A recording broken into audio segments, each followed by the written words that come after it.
ఎప్పటికైనా సొంతం. రాదురా ఏ విజయం నీ కోసం నా కోసం, ఎటుపోదురా నువ్వు చేసిన కష్టం ఎప్పటికైనా సొంతం.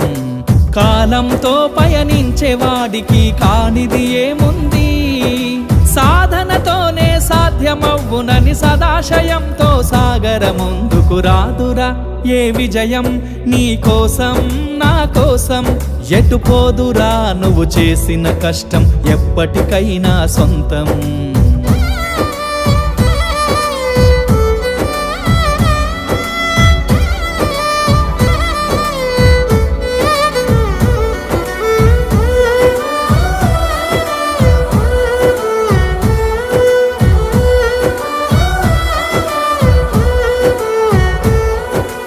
ఆకాశంలో అలలాగా పోయే ఆ పక్షులనే చూడు, అనుకున్న గమ్యం